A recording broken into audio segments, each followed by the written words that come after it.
Hi, it's the Rawesome Vegan Gal here, and today I'm going to do one of my healthy living topics.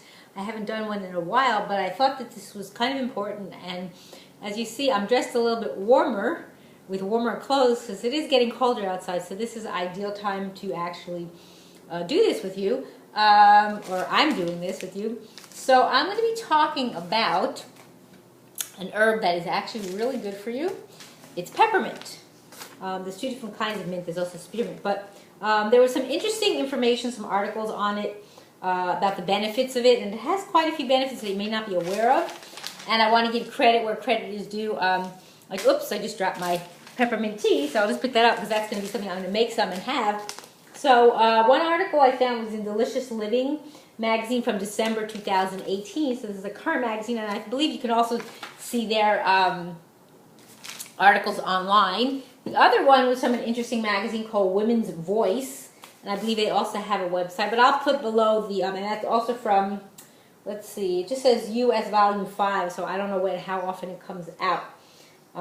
So just some interesting information, and what I have here too, and the company didn't give me these products, I'm just mentioning them. So as far as peppermint goes, how you would use it, I do not have any fresh leaves to show you, but on the bottle from this is from Now Company, and I believe they also sell a certified organic. This is just 100% pure peppermint, mentha piperita. This is the peppermint essential oil. Now it's used for aromatherapy uses. You'd also use it in other ways with a carrier oil if you'd use it, and it says it's revitalizing, invigorating, and cooling. It's steam distilled. And also, this is a 4-ounce bottle. I'm just mentioning that just in case you're interested. So I also use peppermint to make things. I make my own hand sanitizer and my own mouthwash. And I'll mention why, because it has antibacterial properties. And then the other thing, I have some mint tea here from two different companies. One is from Bigelow. This is a mint tea that has also spearmint, peppermint, rosehip, hibiscus, lemon peel, and natural flavor. And then I also have a papaya leaf tea that also has mint.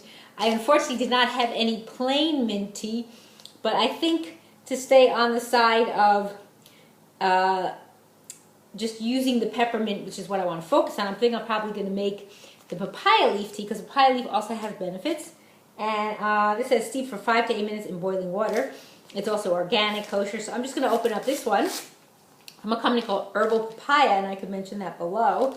And what I'm just gonna do is, I have my, I don't have, this is another thing, I did not have a mug that's glass. The mugs that I have are ceramic, so you wouldn't be able to see the tea, so I want you to see it. So I just took this Pyrex bowl, which is safe for putting hot water in, and I'm just gonna do it that way while I tell you, and I have my hot water here boiled, while I tell you a little bit about the benefits of peppermint. Just got to pour it from my pot here. I just have a pot. I didn't have a tea kettle, so just going to pour that. And I didn't bring a plate to cover the little bowl, so just going to leave it open. I guess I forgot to do that part. Sometimes I make my videos and I forget what I need, so I'm just going to kind of dunk it in a few times, and you can see some of the color already coming out. So, and it'll probably be super hot when I'm ready to drink it, so I might just drink it very gingerly. So first of all, I'm going to tell you about the article from Delicious Living, yes, and this is by Jessie Schaefer, who's a registered dietitian. So she mentions here, and I'm just going to paraphrase some of it too, just to get through it. So, so peppermint is an aromatic herb in the mint family. It has a lot of health benefits, it says here. And it's also a cross between water, mint, and spearmint. You might not have known that. And it's often used as a flavoring in breath mints, candies, and other foods, and brewed as a caffeine-free tea, which is what I'm making. And then the leaves of the peppermint contain several essential oils, including menthol, menthone, and limonin. I don't know if I'm pronouncing it right. Or limonin. Menthol is the extract that provides a recognizable minty scent and cooling effect on taste buds. So, and for centuries in the cultures around the world, mint has been used in similar ways. The ancient Egyptians prescribed mint to ease upset stomachs, and it was served as an after-meal digestive aid in ancient Greece and Rome. Also, both Chinese and Ayurvedic medical traditions also have relied on mint to relieve digestive distress. So you see already it has a lot of benefits, and I haven't even gone through the specific ones that she has here in the article. So here are now, she says, here are the main benefits you'll reap this winter by brewing a refreshing cup of peppermint tea, or enjoying a peppermint-infused treat, or diffusing some peppermint essential oil, like I have the oil that I just showed you. So you can get a diffuser. So there's 7 different benefits. So the first one, she says, reduces daytime fatigue. So a 2018 study of participants age 25, average age, shows they were given peppermint oil capsule. So that's the other thing we're going to talk about, and there's something called an enteric coated, and I'll explain why. Was given it, and they experienced less fatigue during a cognitive test. And another study where the room had peppermint oil diffused, they had less daytime sleepiness than those who were in an odorless room. So isn't that interesting? So it does that as well, just the essential oil diffused. And also it relieves menstrual cramps if you have issues like that. It's a proven muscle relaxant. It may provide some relief from the pain associated with menstrual cramping. Now I'm just going to stop for a minute because you can see how much darker it got. So I don't know if it needs to be soaking, so to speak, anymore, but I'll leave it for another minute maybe. I don't know how many minutes it's been. Also, in a 2016 study, 127 women with chronic painful periods experienced reduction in intensity and duration of the pain. And they said it was just as effective with the peppermint extract capsules as with a non-steroidal anti-inflammatory drug. So very interesting, and nausea and diarrhea were lower in the group taking the peppermint than taking the drug. That's the second one. The third one is to unclog the sinuses. This is a good one too. Ever experience a cooling, opening effect in your airways after eating a breath mint or sipping peppermint tea? Now, I wonder if I smell it too. Oh yeah, I could smell the menthol in there too. So when you're feeling, what you're feeling is the menthol. It's one of the active components. Research says that the menthol improves the perception of airflow into your nasal cavity. Additionally, this is the other important part. That's why I use it for my hand sanitizer and my mouthwash that I make. It is additionally antibacterial, antiviral, and anti-inflammatory. And that's what may relieve the infection-induced sinus clogging. So those 3, antibacterial, antiviral, and anti-inflammatory. That's good to know. The next one is to calm an upset stomach. Animal studies have shown promise that the peppermint eases pain in the digestive system by preventing smooth muscles in the gut from contracting. So in a systematic review of 9 research studies that include more than 700 people with IBS, which is irritable bowel syndrome, treatment with peppermint oil for 2 weeks provided significant better relief of symptoms than for those who took a placebo. And also in clinical trials with children, over 1,000, almost 2,000 children with gastrointestinal disorders, they also reduced the frequency, duration of their abdominal pain. And then I'm going to talk to you a little bit more about what you would use for that. It's called enteric coated peppermint oil. But I'm just going to finish up these. There's just a few more. Decrease the symptoms of seasonal allergies. That's number 5. So rosmarinic acid is a compound found in peppermint, as well as rosemary and other plants in the mint family. So rosemary is in the mint family too, in case you didn't know. And in one 3-week study involving 29 people with seasonal allergies, those were given the supplement of rosmarinic acid, had fewer instances of itchy nose, itchy eyes, and other allergy-related symptoms than given a placebo.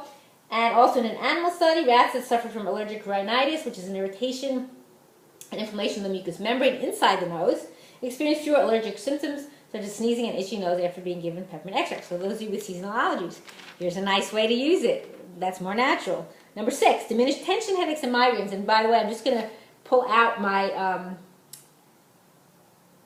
tea bag here because I think it's been soaking long enough, and I have a little cup. I also have a spoon. I figured if in case I need to press some of the stuff out of it, like sometimes you might want to do that, but I don't think I need that.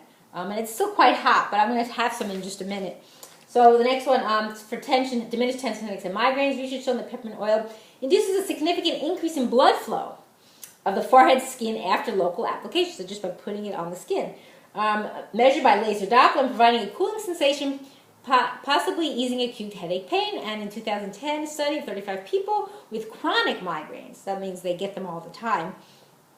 Majority were women. Those who received peppermint oil aromatherapy applied to the forehead and temples showed a statistically significant reduction in pain after 2 hours compared with those who took a placebo oil, who were treated, treated with placebo oil. And another study involving 41 patients who experienced a combined total of 164 headaches during the trial, which is a lot. The effect of the locally applied peppermint oil preparation on tension-type headaches was examined. And in these patients, applied before was shown to be effective as it was as effective as taking 1,000 milligrams of acetaminophen. So imagine that. You don't have to take something that has chemical laden, infused, or whatever properties or stuff that you don't want to put in your body that's going to harm you, you can use peppermint oil instead. Isn't that wonderful? I love it. And finally, number 7, it fights bacterial infections. Peppermint oil has been shown to kill several types of bacteria. This is really amazing. And that lead to human illnesses such as E. coli, Staphylococcus, and Klebsiella pneumoniae, which is a bacteria linked to pneumonia. Also, in one study, peppermint oil was found to kill and prevent the growth of common foodborne bacteria such as Listeria, Salmonella, and E. coli in mango and pineapple juices. Look at that. Amazing. So, also in a systematic, wrong word, excuse me. In a systematic review of 52 relevant articles, in the PubMed database, menthol from peppermint oil is found to reduce common bacteria living in the mouth that can lead to oral problems such as dental caries and periodontal disease. Hence, like, I'm not going to share the recipe with you here, but I can write it below. It's a very simple recipe using baking soda, tea tree, and peppermint oil and some water, and I make my own mouthwash, so there you go. It's good for that. And then finally, they also say how to make your homemade mint tea. If you had fresh mint, you would take 5 to 10 leaves. Place them in a small tea strainer inside a teacup or pot. Then bring 2 cups of water to a boil. Pour over the strainer. Then the strainer should be submerged in the water. And then cover the pot or cup and let the leaves steep for 5 minutes. And using the back of the spoon, you should gently bruise the mint leaves to release the oil, because that's what it does when you press on it. That's why when they press leaves from any kind of herbs, that's how they extract the oils. So then remove the strainer, pressing leaves to extract as much liquid as possible. So great article. So again, the 7 things, 7 benefits. Just repeat them again: are reduced daytime fatigue, relieve menstrual cramps, and I'll put that below too. Unclog sinuses, calm and upset stomach. Decrease symptoms of seasonal allergies, diminish tension, headaches, and migraines, and finally, fight bacterial infections. And now I'm going to have a little sip of this. I know it's an odd way to be drinking tea, but